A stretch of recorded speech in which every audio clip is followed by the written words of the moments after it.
Guys நம்ம இன்றைக்கி என்ன பார்க்க போகிறோம்னா எம்ஓஏ மெமரண்டம் ஆஃப் அசோசியேஷன் அதை தான் பார்க்க போகிறோம். இதில் என்ன சொல்கிறாங்க அப்படின்னு பார்த்தோன்னா, இது வந்து ஒரு சார்ட்டர்டு கம்பெனி அப்படின்ற மாதிரி சொல்லியிருக்காங்க.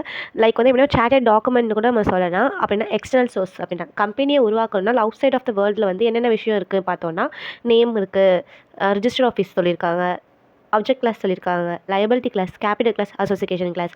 இந்த மாதிரி விஷயத்தை பார்க்குறது தான் வந்து எம்ஓஏ அப்படின்ற மாதிரி சொல்கிறோம். எக்ஸ்டர்னல் டாக்குமெண்ட் இது வந்து என்னென்னா மோஸ்ட் இம்பார்ட்டன்ட் டாக்குமெண்ட் இந்த formation of the company. MOA தான் வந்து மோஸ்ட் இம்பார்ட்டன்ட் ஆஃப் டாக்குமெண்ட் அப்படின்ற மாதிரி டிஃபைன் பண்ணியிருக்காங்க. ஒரு கம்பெனிக்கு வந்து கண்டிப்பாக வந்து இந்த டாக்குமெண்ட் தேவை, இது வந்து நம்ம கேர்ஃபுல்லாக மெயின்டைன் பண்ணணும் அப்படின்ற மாதிரி சொல்லியிருக்காங்க. செக்ஷன் 2(56) வந்து இதை பற்றி டிஃபைன் பண்ணுது. ஒரு எம்ஓஏ வந்து நம்ம வந்து ஃப்ரேம் ஒர்க் பண்ணிக்கலாம் அண்ட் ஆல்ட்ரேஷனும் பண்ணிக்கலாம் டைம் டு டைம். அதையும் டிஃபைன் பண்ணியிருக்காங்க. எம்ஓஏல என்ன சொல்கிறாங்கன்னா, இதான் power and objective of the கம்பெனின்னு சொல்லியிருக்காங்க. Relationship between the company and அவுட் சைடருக்கு உள்ள ரிலேஷன்ஷிப்பை பற்றி சொல்கிறதும் இதுதான்றாங்க. தென் வந்து ஒரு ரிஸ்ட்ரிக்ஷன் ஆஃப் த கம்பெனி வந்து பியாண்ட் த எம்ஓஏவாக இருந்துச்சுன்னா அது அல்ட்ரா வைரஸ் ஆயிரும். தென் அது வாய்டாகவும் டிக்ளேர் பண்ணிக்கலாம் அப்படின்ற மாதிரி சொல்லியிருக்காங்க. அப்புறம் வந்து ஒரு கம்பெனின்றது கண்டிப்பாக வந்து இன்கார்பரேட் பண்ணியிருக்கணும் அப்படின்ற மாதிரியும் சொல்லியிருக்காங்க. எம்ஓஏ பார்த்து கண்டென்ட் எதை டிஃபைன் பண்ணுது அப்படின்னா செக்ஷன் 4 வந்து டிஃபைன் பண்ணுது. ஒரு கம்பெனின்றது ஆரம்பிக்கும் போது கண்டிப்பாக நேமும் நம்ம செலக்ட் பண்ணுவோம். ஸோ அந்த நேம் வந்து நம்ம எப்படி வைக்கணும் அதான் நேம் கிளாஸில் சொல்லியிருப்போங்க. லிமிடெட் ஆர் ப்ரைவேட் லிமிட்டட்னு சொல்லி வைக்கலாம். எக்ஸாம்பிளுக்கு எப்படின்னா கீர்த்தனா லா ப்ரைவேட் லிமிட் அப்படின்னு வைக்கலாம். இப்படின்னா ஒரு ப்ரைவேட் கம்பெனி நமக்கு பார்த்தோன்னே தெரியும். இல்லைனா கீர்த்தி லா லிமிட்னா அது வந்து ஒரு பப்ளிக் கம்பெனின்ற மாதிரி சொல்லிக்கலாம். ஆனால் நம்ம பாப்புலரான ஒரு நேமையோ இல்லைனா ஒரு கவர்மெண்ட் ரிலேட்டடான நேமையும் வைக்கக்கூடாது.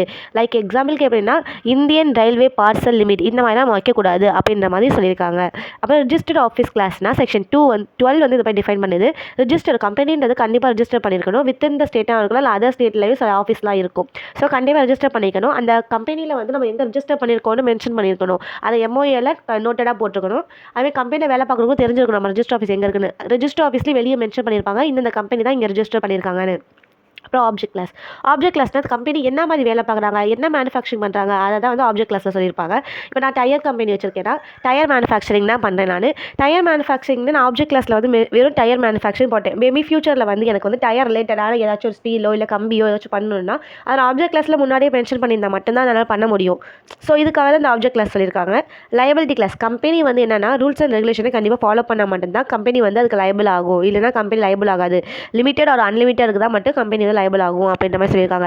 Capital class. கேபிட்டல் கிளாஸ் அப்படின்னா என்னன்னா ஒரு கம்பெனியில் முதலீடு போகிறோம்ல ஷேர் கேபிட்டல். ஸோ அதை பற்றி சொல்கிறது தான் கேபிட்டல் கிளாஸ். அசோசியேஷன் கிளாஸ்னால் என்னென்னா ஒரு கம்பெனி வந்து அசோசியேஷன் பண்ணுறதை பற்றியும் இந்த இடத்துல சொல்லியிருக்காங்க. ஸோ இதுக்கு ஃபுல்லாக டீட்டெயிலாக வந்து நான் டிஸ்கிரிப்ஷனில் கொடுத்துருக்கேன். தேங்க்யூ.